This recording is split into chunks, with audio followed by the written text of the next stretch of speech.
Cek. Assalamualaikum warahmatullahi wabarakatuh.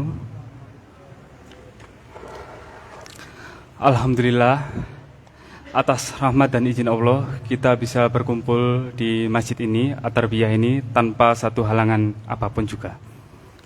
Salawat serta salam, marilah kita sampaikan kepada junjungan kita, Nabi Agung Muhammad SAW, beserta keluarga dan teman-teman sekalian.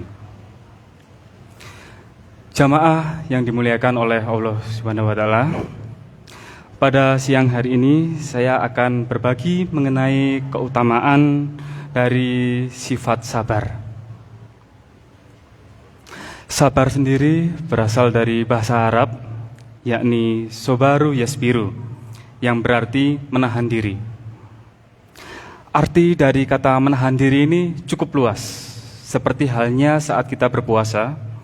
Kita menahan diri dari hawa nafsu kita berupa makan, minum, dan juga melakukan aktivitas yang berhubungan dengan maksiat. Jadi kita pada saat berpuasa, kita menahan diri dari mulai subuh hingga maghrib. Namun puasa tersebut hanyalah sebagai ujian kita, sebagai latihan kita dalam melaksanakan kehidupan sehari-hari kita. Maka dari situ kita harus mulai menanamkan sifat sabar pada diri kita. Seperti halnya yang dilakukan oleh Rasulullah Nabi Muhammad SAW saat awal melakukan penyiaran agama Islam. Di situ pada zaman jahiliyah, Nabi Muhammad SAW sangat ditentang. Banyak yang menghujat beliau. Banyak juga yang melempar kotoran, kemudian batu kepada beliau. Tapi beliau membalasnya dengan senyuman, dan juga saat dimintai bantuan oleh orang-orang jahiliyah tersebut, Nabi Muhammad selalu membalasnya dengan perbuatan yang baik. Maka dari situ, beberapa kaum jahiliyah mulai terketuk hatinya, mulai meleleh hatinya, sehingga mereka berbondong-bondong untuk menuju ke ajaran agama Islam. Satu hal yang harus kita ketahui, sabar tidak bisa didapatkan secara instan. Semuanya membutuhkan proses, latihan, dan tidak lupa mendekatkan diri kepada Allah Subhanahu wa Ta'ala merupakan hal yang harus selalu kita lakukan. Orang yang sabar tentunya akan mendapatkan pahala. Hal itu sesuai dengan surat Al-Baqarah ayat 153 yang berbunyi innallaha ma'as sabirin. Allah bersama orang-orang yang sabar, terutama orang-orang yang sabar dan juga tetap selalu menjalankan ibadah-ibadahnya tanpa melewatinya walau sedang terkena ujian.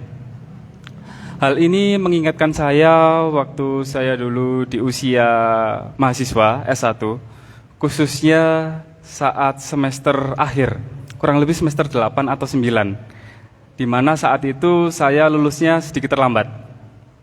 Jadi bukan sedikit terlambat, tapi memaksimalkan waktu yang diberikan. Di situ saya melihat teman-teman saya banyak yang sudah bekerja, banyak yang sudah bisa membeli segala sesuatu yang diinginkan oleh mereka.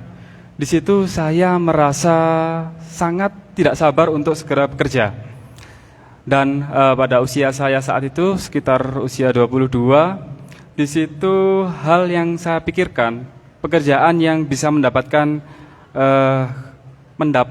salary atau fee yang cukup lumayan untuk fresh graduate saat itu adalah di perbankan. Jadi saat itu usia 22 saya mendaftar pada sebuah bank swasta. Di situ di posisi manajemen trainee kalau saya tidak salah. Di situ saya diwajibkan melakukan pendidikan selama 2 tahun.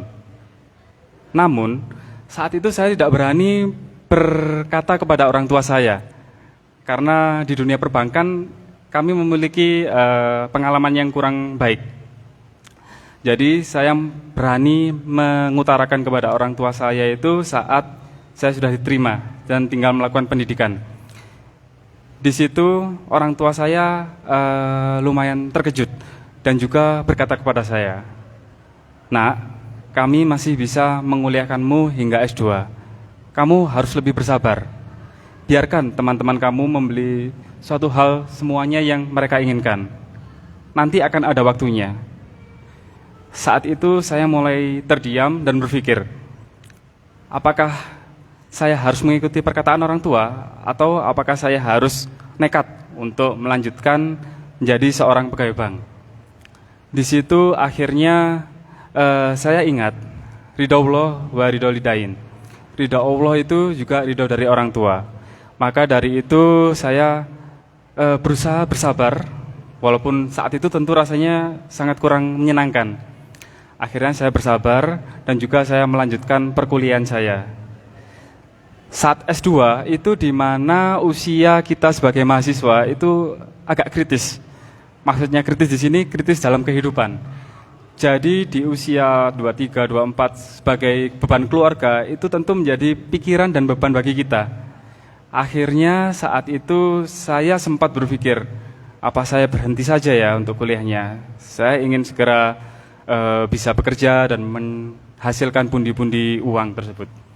Akhirnya saya sholat malam, kemudian mencari petunjuk apa yang harus saya lakukan, dan akhirnya saya tetap harus melanjutkan perkuliahan tersebut.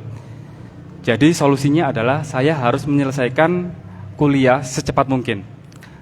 Nah, akhirnya doa dan pertanyaan besar saya terjawab di situ.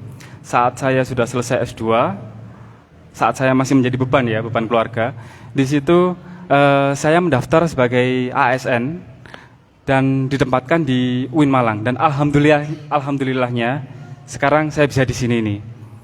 Jadi itu semua adalah berkat dari doa orang tua dan juga berkat hasil kita bersabar. Karena kalau saat itu saya tidak bersabar, tentu saya sudah tidak ada di sini dan mungkin ada di luar Jawa mungkin dan jauh dari orang tua. Akhirnya saya mulai menemukan hikmah-hikmah yang ada di situ. Jadi saya bisa menjadi pengajar di UIN, kemudian bisa melakukan amal jariah hingga saya pensiun, dan itu merupakan sebuah berkah bagi saya. Demikian kultum yang saya sampaikan. Semua yang benar datangnya dari Allah. Semoga kita termasuk hamba yang sabar dan mendapat ridho dari Allah Subhanahu wa Ta'ala. Sabar itu belajarnya sepanjang masa. Sabar itu tidak ada batasnya. Sabar itu ujiannya sewaktu-waktu. Terima kasih, mohon maaf apabila ada kesalahan. Wassalamualaikum warahmatullahi wabarakatuh.